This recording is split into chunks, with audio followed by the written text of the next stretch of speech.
और मेरे भाग्य जगा जाएंगे। और इस प्रकार दिन महीने साल व्यतीत होते गए और सबरी ने अपने आस और अपने विश्वास को नहीं छोड़ा और अंततः भगवान श्री राम को आना पड़ा उस सबरी से मिलने के लिए। ऐसा ही हमारा जीवन होता है। जब हम अपने धैर्य को कायम रख पाते हैं तो एक दिन ऐसा जरूर आता है जब उस धैर्य का परिणाम हमको ऊपर वाले जरूर प्रदान करते हैं। ऐसा ही एक समय शुरुआत होने जा रहा है ठीक 9 जुलाई से लेकर 18 अक्टूबर सन 2025 तक। इस दरमियान देवगुरु बृहस्पति, जिसे हम भाग्य के कारक मानते हैं, यही देवगुरु बृहस्पति मिथुन राशि पर ही उदित अवस्था पर आ रहे हैं। यही वो समय है जब सारे जहान में एक ही चर्चा हो रही है कि मिथुन राशि पर देवगुरु बृहस्पति अतिचारी अवस्था पर व्याप्त है। तो फिर अतिचारी अवस्था पर देवगुरु बृहस्पति व्याप्त है। जो काम एक साल में होना चाहिए था वो काम इतने जल्दी 4 से 6 महीने में होना है, तो आखिर वो काम पूरा क्यों नहीं हो रहा है? उत्तर सिर्फ इतना है, 15 मई को इनका आगमन आपकी राशि पर हुआ था और ठीक 12 जून को ये अस्त हो गए। कारण रहा सूर्य का आगमन आपके अपने राशि पर होता है। सूर्य के तेज को देवगुरु बृहस्पति बर्दाश्त नहीं कर पाते हैं और अंततः ये अस्त अवस्था को प्राप्त कर लेते हैं। अच्छी बात यह हो गई कि 9 जुलाई को ये पुनः फिर से उदित अवस्था पर आ रहे हैं। उदित अवस्था पर आना अर्थात एक ऐसी अवस्था है, मान लीजिए कि आप कोई काम को करके थक गए हैं और उसके पश्चात एक छोटी सी झपकी आप लेकर के उठते हैं। कितनी तरोताजगी हमको महसूस होती है, कितने हम अपने आप को स्फूर्तिदायक मान करके उसी कार्य को ज्यादा मजबूती से कर पाते हैं। ठीक ऐसा ही अब देवगुरु बृहस्पति के साथ में है। वो अपने अस्त अवस्था को छोड़ करके उदय हो चुके हैं। पश्चिम दिशा में अस्त हुए थे, पूर्व दिशा में उदय हो चुके हैं। अब यहाँ पर एक नए शुरुआत, नए भाग्य को हम कायम होते हुए देखने जा रहे हैं।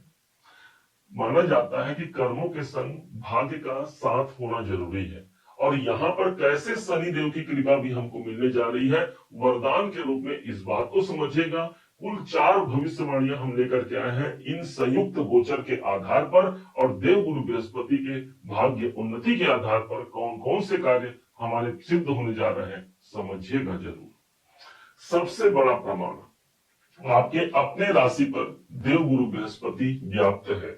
यदि किसी कारण से स्वास्थ्य में अशांति हमने देखा है, छोटी छोटी कारणों से हमने अपने मन को अशांत देखा है, तो अब यहीं पर देवगुरु बृहस्पति उदय हो रहे हैं।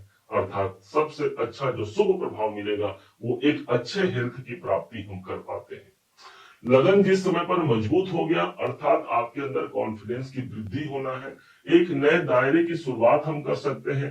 जो दायरा हमको अभी रोक रहा था, उस दायरे को क्रॉस करके हम आगे बढ़ पाते हैं, क्योंकि देवगुरु बृहस्पति भगवान का दूसरा रूप है। भगवान के स्वरूप के रूप में, उनके पर्याय के रूप में इन्हीं देवगुरु बृहस्पति को हम मानते हैं, इनको जानते हैं।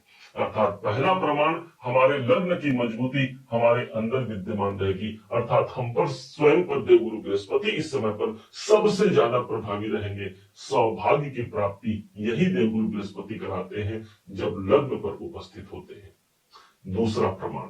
दूसरा प्रमाण वो होगा जहां पर देवगुरु बृहस्पति की 5वीं दृष्टि आ रही है और वो है हमारा पंचम स्थान, जहां पर 7 नंबर की राशि लिखी हुई है। मन में प्रश्न आ रहा होगा, तो फिर कैसे शनिदेव का यहाँ साथ आ गया? हमने शनि को भी लिया ना, तो ध्यान दीजिएगा, शनिदेव जिस राशि पर उच्च के होते हैं वो तुला राशि है और तुला राशि पर ही गुरु की दृष्टि पड़ रही है। हालांकि यहाँ देवगुरु बृहस्पति की कोई मित्रवत दृष्टि नहीं है, ये अपने शत्रु के भाव पर दृष्टि प्रदान कर रहे हैं। लेकिन भूलिएगा मत, यहाँ पर शनिदेव किसी और के घर पर नहीं, देवगुरु बृहस्पति के घर पर है। दोनों के मध्य एक एग्रीमेंट होता है कि भाई शनिदेव आप मेरे घर को मत बिगाड़ना और मैं अर्थात कैरियर को मत बिगाड़ना और मैं आपके पंचम भाव को नहीं बिगाड़ूंगा। और इस प्रकार हमको पंचम भाव के शुभ परिणाम अगले 4 महीने में सबसे ज्यादा मजबूती से मिलने जा रहे हैं। और जो है आपके लिए सबसे बड़ा होगा, आपके यदि शेयर मार्केट में आपने पैसा लगाया है उसके लिए एक शुभ परिणाम हो गया। कोई क्रिएटिविटी, कलात्मक कार्यों से आप जुड़े हुए हैं, वहां शुभ परिणाम हो गया। पंचम भाव संतान संबंधी संतान की प्राप्ति नहीं हो रही है या संतान को लेकर के हम चिंतित हैं, तो वहां हमको शुभ परिणाम देने के लिए न सिर्फ देवगुरु बृहस्पति की बल्कि शनि का वरदान भी इस भाव पर कायम होता है। पंचम भाव वास्तव में आपके वो स्थान है जहां पर हम नॉलेज को बढ़ाते हैं। ये समय मेरे नॉलेज, मेरे ज्ञान की वृद्धि का है। जो विद्यार्थी है, जो शिक्षा प्राप्त कर रहे हैं, अपनी शिक्षा में भी अपना मेहनत तो शनि के प्रभाव से लगा ही पा रहे हैं, साथ ही साथ देव गुरु बृहस्पति अर्थात ईश्वरीय कृपा भी हमको प्राप्त हो रही है। पंचम भाव हमारे डिसीजन का परिणाम हमको दिलाता है और ये भाव इस समय पर सबसे ज्यादा प्रभावी रहेगा।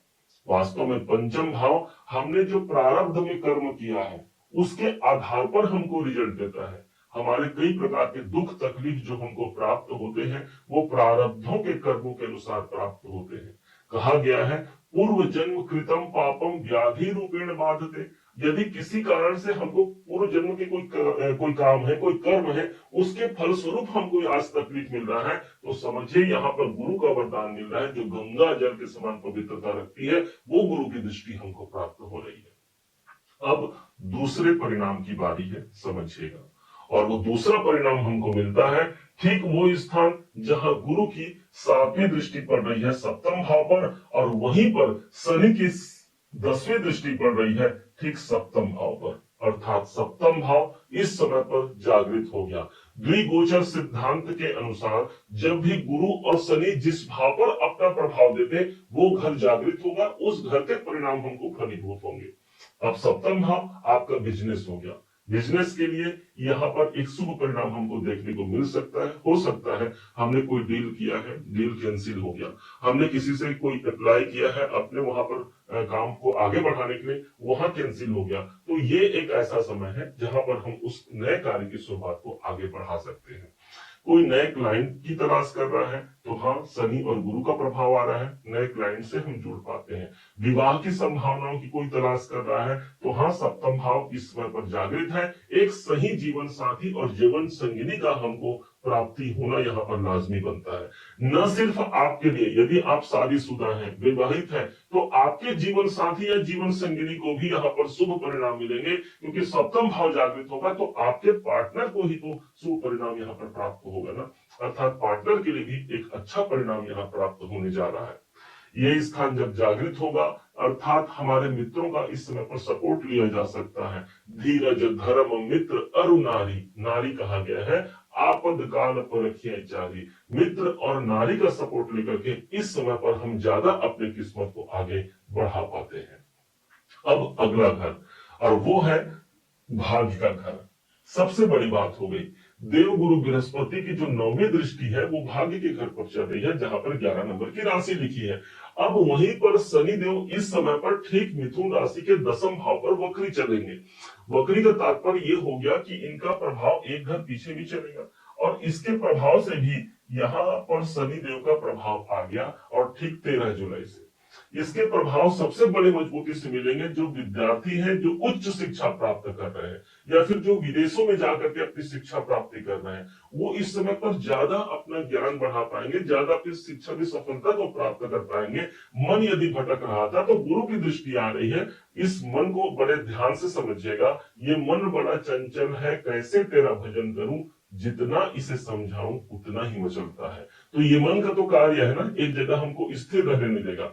यही स्थान भाग्य का स्थान है, और इसलिए स्वयं भाग्य के कारक की दृष्टि के पढ़ना हमारे भाग्य का सपोर्ट मिलेगा। स्वयं शनि के प्रभाव को आना अर्थात शनि का सपोर्ट मिल गया, हमारे कर्मों का भी सपोर्ट मिल गया। इसलिए कैरियर और भाग्य दोनों का वरदान है। एक विशेष कार्य की पुष्टि के लिए यहाँ पर दोनों ही हमको प्रमाणित करते हैं। कोई विदेशों की यात्राएं हो सकती हैं, कोई धार्मिक कार्य इस समय पर संपन्न होगा, और उस धार्मिक कार्य के माध्यम से भी हमारे भाग्य की प्रबलता को देखी जा सकती है। 4 आपको भविष्यवाणियां बताएं। अब कौन से ऐसे कार्य हैं जो हम इस समय पर कर सकते हैं? ध्यान दीजिएगा, देव गुरु बृहस्पति आपके अपने राशि पर विद्यमान है। माना जाता है कि देव गुरु बृहस्पति को प्रसन्न करने के लिए बस आप आशीर्वाद ले लीजिए। दूसरों का आशीर्वाद लेना सबसे बड़ा एक शुभ परिणाम होगा। दूसरों का हित कर पाते हैं, सबसे बड़ा शुभ परिणाम होगा। इस समय पर देव गुरु बृहस्पति के मंत्रों का जाप किया जा सकता है। ओम ग्राम ग्रीम ग्रौम सह गुरुवे नमः। या फिर आपने गुरु दीक्षा लिया है, गुरु मंत्रों का जाप कीजिए। यदि किसी के कोई गुरु नहीं है तो जगत गुरु एकमात्र है भगवान शिव शंकर जी। उनके मंत्रों का अनुसरण करके इस सुंदर भाग्य, इस बेहतर भाग्य की प्राप्ति कीजिए और अपने जीवन को सफल जरूर बनाइए। उम्मीद है आप सबने इसे समझा, आप सबने इसे जाना है। यदि आपने इसे समझा है, जाना है, मेरे समझाने का प्रयास यदि आपको सार्थक लगा हो, मेरे समझाने का तरीका यदि आपको सार्थक लगा हो, तो हर बार की भांति इस बार भी अपना प्यार भरा लाइक और कमेंट करना कभी मत भूलिएगा। और हाँ, यदि अभी तक आपने चैनल को सब्सक्राइब नहीं किया है, सब्सक्राइब जरूर कीजिएगा। पुनः एक बार फिर आप सभी का दिवस बहुत मंगलमय हो, इन्हीं शुभकामनाओं के साथ। जय श्री राम।